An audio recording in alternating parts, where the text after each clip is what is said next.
uma salva de palmas para Jesus. Amém. Gênesis capítulo 2, versículo 18. Disse o Senhor Deus: não é bom que o homem esteja só. Falei uma adjuntora que esteja como diante dele. E havendo, pois, o Senhor Deus formado da terra todo animal do campo e todas as aves do céu, e trouxe Adão para este ver como lhe chamaria. E tudo que Adão chamou, e toda alma vivente, isto foi seu nome. E Adão pôs o nome em todo o gado, as aves do céu e todos os animais do campo. Mas para o homem não se achava uma adjuntora que estivesse como diante dele. Então o Senhor Deus fez cair um sono pesado sobre Adão, e este adormeceu, e tomou uma das costelas e cerrou a carne em seu lugar. E da costela que o Senhor Deus tomou do homem, formou uma mulher e trouxe Adão. E disse Adão: esta agora é ossos dos meus ossos e carne da minha carne. Esta será chamada varoa, porquanto do varão foi tomado. Portanto, deixará o varão o seu pai, a sua mãe, apegar-se à sua mulher, e serão ambos uma carne. Amém? Os irmãos podem se sentar, irmãos?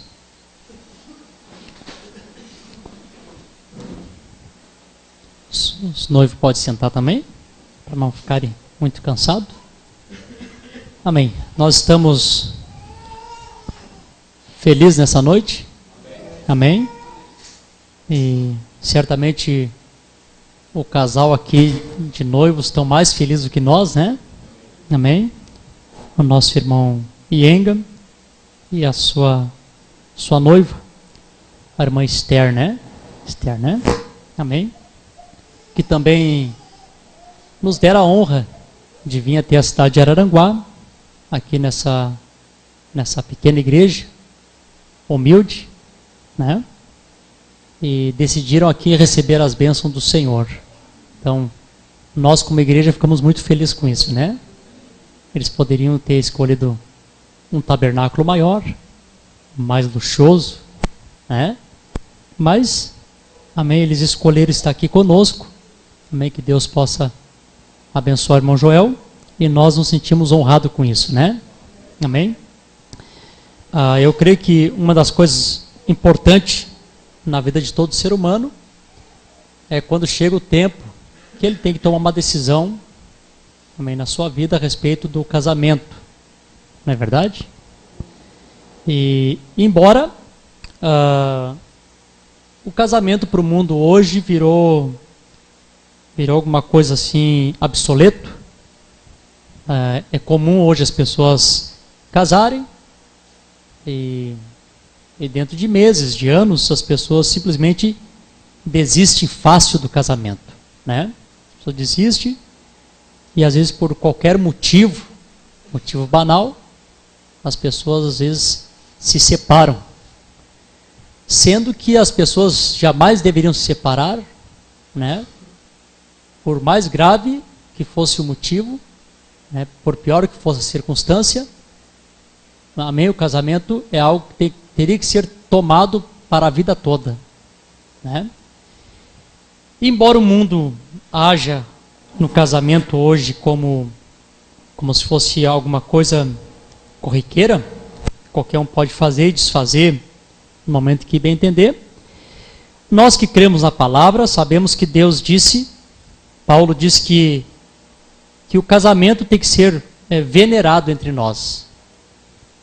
O casamento é algo de muita honra, né? Isso tem que ser venerado, tem que ser guardado. Então, existe algumas decisões na vida que precisam serem tomadas. E decisões que são sérias. Por exemplo, você tem que tomar uma decisão na tua vida, no momento que você ouve a palavra de Deus, de onde você deseja passar a tua eternidade. Né? Essa é a grande decisão. Eu creio que a maioria de vocês já fizeram a decisão de vocês, né? todos vocês já sabem aonde vocês desejam passar a eternidade de vocês. Já fizeram essa decisão? Já fizeram, né? E também, às vezes, o homem tem que fazer a decisão de escolher um lugar onde ele deve congregar, né? Um lugar onde ele possa sustentar aquela causa, chamar aquele lugar de sua congregação e ali estar em comunhão com os irmãos. E uma das grandes decisões também da vida do homem e da vida da mulher é quando ele decide se casar.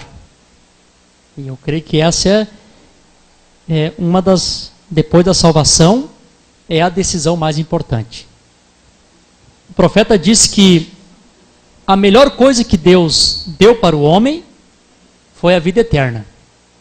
Então, Deus nos deu o que tinha de melhor no céu, que foi a vida eterna.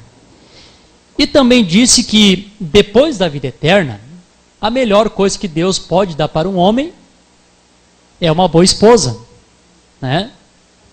E uma boa esposa, por sua vez, ela é uma pedra na coroa do seu esposo. Aquela boa esposa, amém, que o Senhor dá para o homem. Mas também é bom lembrar que não é porque a esposa ela é dada por Deus, ou porque Deus deu aquela esposa, que o casamento não terá problema. Por certo, o casamento terá problema, mesmo com a esposa que Deus deu para aquele homem. Terá um problema. Por exemplo, quem foi que deu Eva para Adão? Não foi Deus? Foi Deus que deu Eva para Adão. E a Eva não cometeu um erro? E por vista até um erro grave. Não é verdade isso, irmãos? E quando Deus vai cobrar o homem, ele até responsabiliza a Deus. Ele disse assim: Senhor, a mulher que tu me deste, me deu e eu comi. Não foi isso? Mesmo que Deus deu, houve problema. Então não é sinal que Deus dá a esposa e que o casamento vai ser só mar de rosa. Certamente vai ter problemas. Geralmente quando uma noiva entra em uma igreja para se casar, não foi o nosso caso hoje, mas geralmente entra uma daminha soltando um pouquinho de pétalas de rosa. E eu acho que essa tradição deveria ser um pouco mudada. Eu acho que deveria ter um potinho de espinhos também, e se largasse um pouco de espinho, para que eles caminhem em cima de pétalas de rosa e também em cima de espinhos. Porque o casamento, ele está constituído de muitas rosas, mas muito mais espinho ainda. Todos aqui casados sabem que eu estou falando é a verdade. Existe muitos espinhos no casamento. E o profeta nos traz um ensinamento correto de como deve ser um casamento. Primeiro, o profeta diz que o casamento deveria primeiro ser decidido em oração. As pessoas deveriam decidir em oração, orar, buscar a Deus, buscar a vontade do Senhor. Parte dos casamentos falham, não dão certo, porque as pessoas se precipitam, as pessoas não oram, as pessoas não buscam a Deus. As pessoas se deixam levar por emoções, se deixam levar por aparência, e por essa causa as pessoas não oram, não buscam a Deus, não buscam a vontade de Deus, e nós vamos ver esses problemas que um mês casado, no próximo mês separado, um ano casado, depois de um ano separado, e as pessoas terão razão o suficiente para estarem separados. Um tempo atrás eu fiz o casal de um jovem aqui na igreja, E eu perguntei para ele, o rapaz, eu disse, você ama essa moça ao ponto de não viver mais sem ela? E ele me garantiu que ele amava ela. E ele não podia mais viver sem ela. E eu perguntei para ela, eu disse, você ama ele o suficiente ao ponto que tu não pode mais viver sem ele? Ah, sim, eu amo. Eu disse, vocês têm certeza que isso não é só aflição da carne? Que isso não é só desejo carnal? Não, não é nada disso, é amor mesmo. Bom, a maioria de vocês são testemunhas que o casamento não durou um ano, né? Na verdade, não foram sinceros com Deus, não foram sinceros consigo mesmo, nunca houve realmente esse sentimento. O que houve ali foi apenas desejo, atração, aflição na carne, né? Então, se as pessoas soubessem os problemas que acompanham o casamento, as pessoas jamais tomariam uma decisão simplesmente porque um homem não consegue ficar sem uma mulher e a mulher não consegue ficar sem um homem. Jamais fariam isso. As pessoas deveriam saber que uma das coisas mais importantes na vida realmente é o casamento. Talvez para a maioria o casamento não é tão importante o quanto é para nós. Por que para nós parece que o casamento é mais importante? Porque quando o Espírito Santo abriu a palavra, quando a palavra foi aberta nos nossos dias, quando Deus trouxe a revelação de toda a palavra, os selos foram abertos. Nós descobrimos dentro desses selos um dos grandes mistérios que estava oculto. E esse mistério que estava oculto, o profeta disse que foi o mistério de casamento e divórcio. E mostrou que esse é o maior passo que uma pessoa pode tomar. E que depois que a pessoa conhece, que a pessoa sabe, ele conhece esse mistério, e ele erra nesse ponto, o profeta diz, Deus tem a misericórdia. Havia pessoas, antes de Deus trazer o segredo, que tinham problemas de casamento. Para aqueles que já tinham problema, o Espírito Santo abriu uma porta de saída. E o Espírito Santo disse, aqueles que estão assim, permaneçam assim. Não torne a errar. Vão para casa, não peque mais. Ensine os vossos filhos a não pecarem. Então, hoje, as pessoas que ouvem a palavra do dia, as pessoas estão ouvindo a revelação de Deus. Se eles tomarem a decisão, eles estão tomando a decisão sabendo que passo que eles estão tomando. Embora o sistema denominacional criou uma doutrina. Se a mulher cai em adultério, o homem estaria livre para casar de novo. Ou se o homem cai em adultério, a mulher estaria livre para casar de novo. E isso, em absoluto, não está correto. Só existe uma maneira de um homem casar de novo. A Bíblia diz, se a esposa morrer, ou se o homem morrer, ele pode conceber novas núpcias. A promessa de Deus é até que a morte o separa. Nada mais pode separar a não ser a morte. E o ponto que o Senhor Jesus Cristo disse em São Mateus capítulo 19, ele está se referindo-se ao único ponto, a não ser por causa de fornicação. Embora nossa Bíblia foi traduzida como prostituição, quando o profeta prega a mensagem de casamento e divórcio, a inspiração veio sobre a Bíblia Scofield, e lá está escrito fornicação. E todos vocês sabem o que é fornicação, né? Fornicação é aquela menina que tem sexo por prazer, engana o rapaz no tempo do casamento, e depois de um tempo ela resolve contar para ele.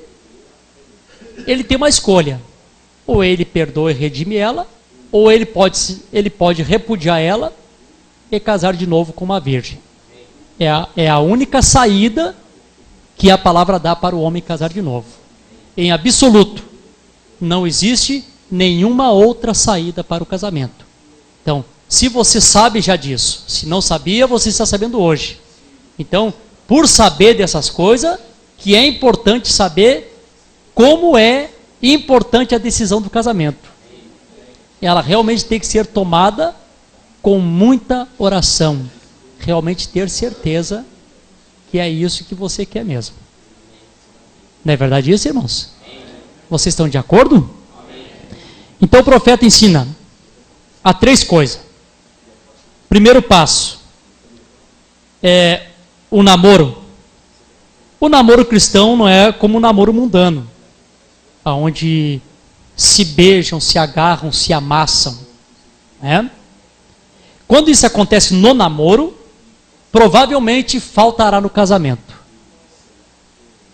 O namoro cristão deve ser um namoro santo.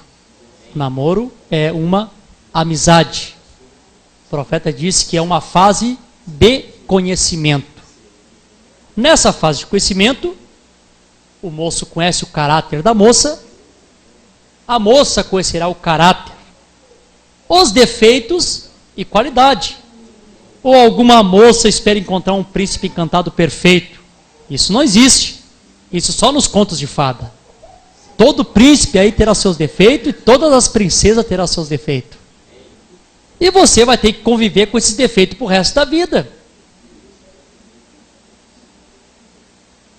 Quando no namoro a menina ela é meia brabinha, eu disse uma ocasião, no namoro é engraçadinho.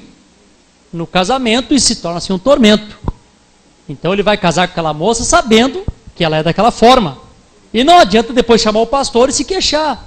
Ah, minha esposinha é desse jeito. É desse jeito, você sabia. Não é isso? Né? Então, o namoro é realmente para ter esse conhecimento. Porque se a pessoa percebe que não é o que ele quer, o que ela quer, ali mesmo ele pode desistir. E dizer, ó, não é o que eu quero, eu não vou conseguir conviver com você nessa situação. E acabam ali a situação. Né?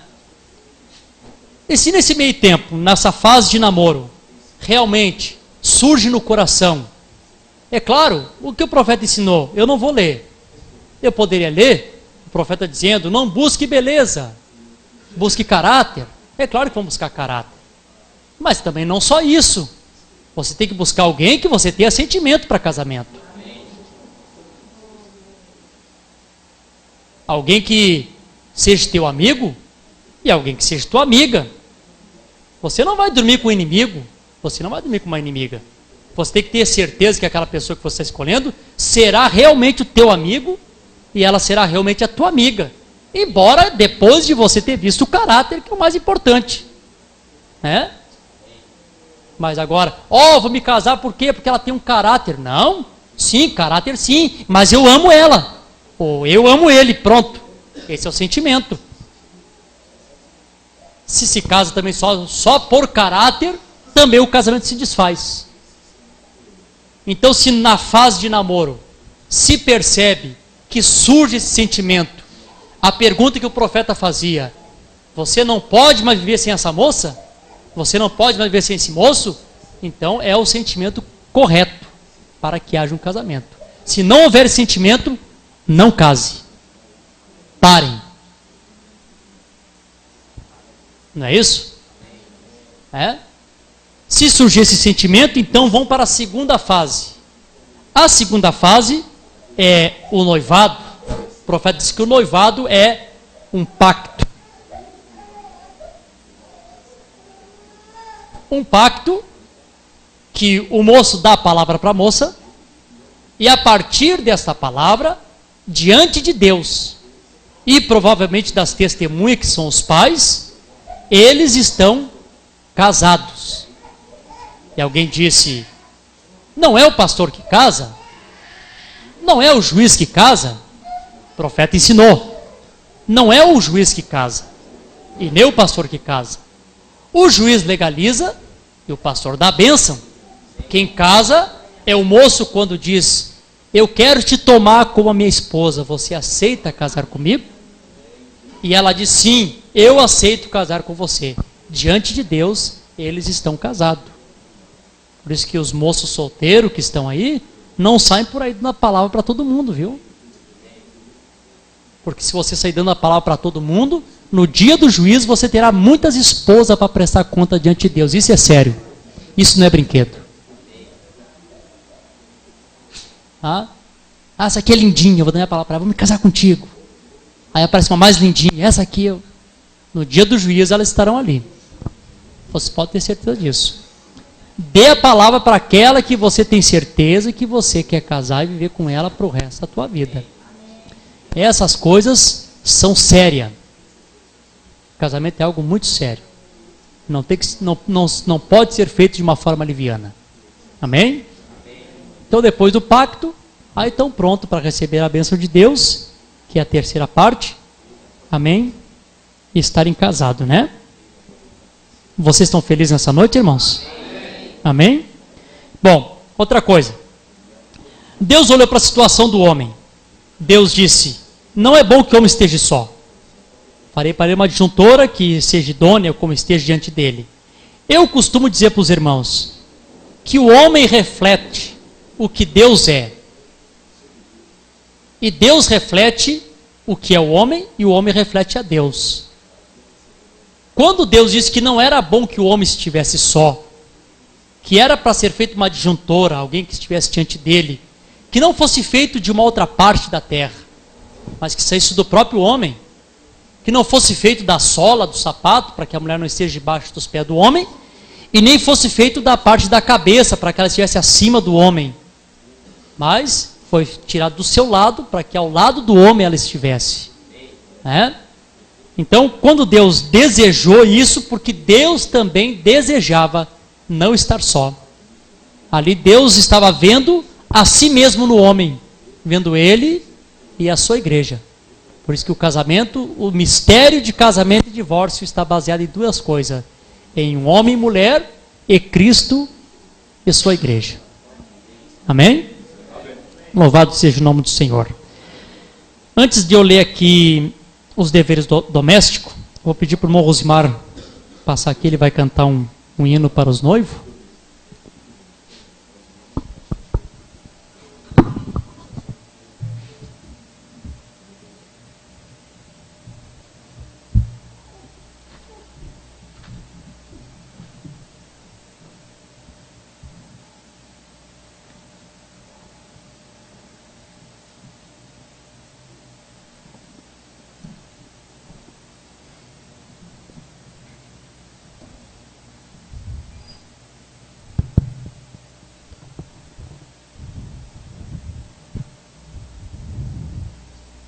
Deus abençoe a todos. Estou mais nervoso que o noivo, eu acho. Essa é uma canção que eu vou cantar. E ela basicamente ela está construída em 4 partes, que é confiança, amizade, cumplicidade e doação. Eu creio que essas 4 coisas aqui resumem um casamento para toda a vida, se as pessoas colocarem isso em prática.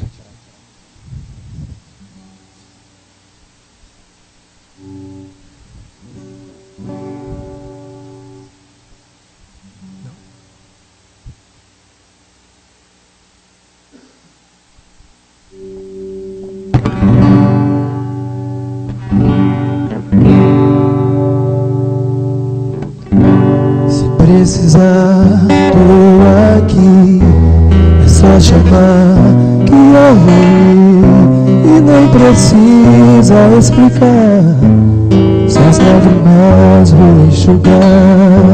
Podes abrir seu coração, sou teu amigo, seu irmão. Deus nos uniu nesse caminho, amigo, irmão. Eu te ofereço meu ombro amigo, se precisar conta comigo, eu vou te ajudar. Podes confiar, eu te ofereço meu ombro amigo, se precisar conta comigo, eu vou te ajudar. Podes confiar, se precisar, tô aqui. É só chamar que eu vou ir. Não precisa explicar, suas lágrimas vou enxugar. Pode abrir seu coração, sou teu amigo, sou irmão. Deus nos uniu nesse caminho.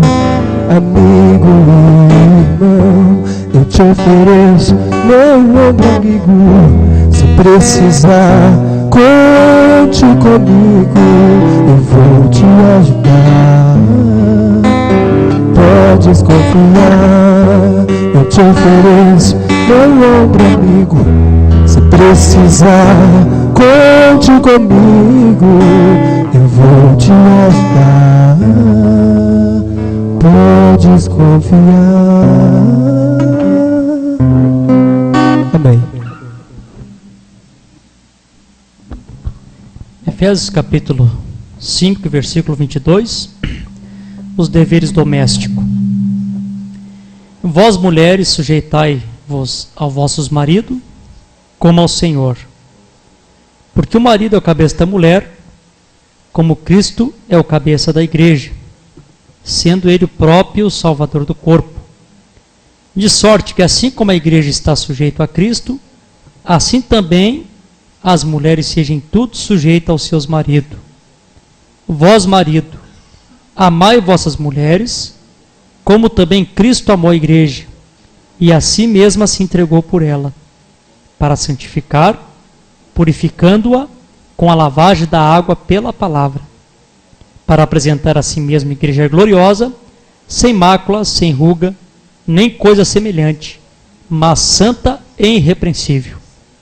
Assim deve os maridos amarem as suas próprias mulheres, como aos seus próprios corpos. Quem ama a sua mulher, ama-se a si mesmo, porque nunca ninguém aborreceu a sua própria carne. Antes se alimenta, sustenta, como também o Senhor a igreja, porque somos membros do seu corpo. Por isso deixará o homem seu pai, a sua mãe, e se unirá-se à sua mulher, e serão dois numa só carne. Grande é este mistério. Digo, porém, a respeito de Cristo e da igreja. Assim também vós, cada um em particular, ame a sua própria mulher, como a si mesmo. E a mulher reverencie o seu marido. Amém? Pedir para os noivos se aproximar aqui.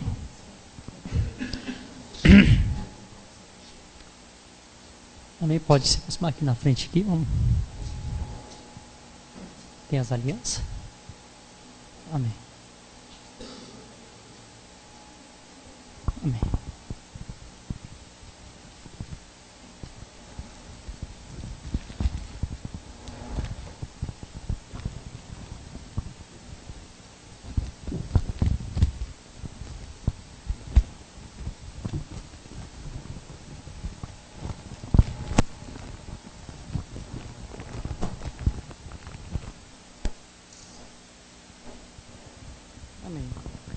As alianças também são um tipo, amém, da aliança também que Cristo fez com a sua igreja, né?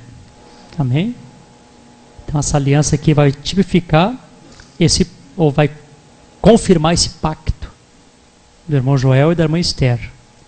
Todas as vezes que um homem olhar para a irmã Esther e ver essa aliança no seu dedo esquerdo, ele vai saber que ela é uma mulher compromissada e ele não pode tentar flertar com ela, né? Da mesma maneira, quando uma mulher olhar para o irmão Yenga e ver a aliança no seu dedo esquerdo, né, então ela vai saber que ele é um homem compromissado, né? Amém? Louvado seja o Senhor. Então tá, o irmão Yenga colocar aqui. Primeiro, irmã.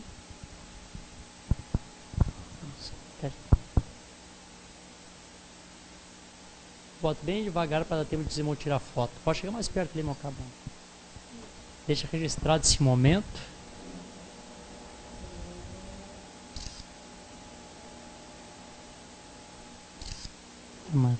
Coloca.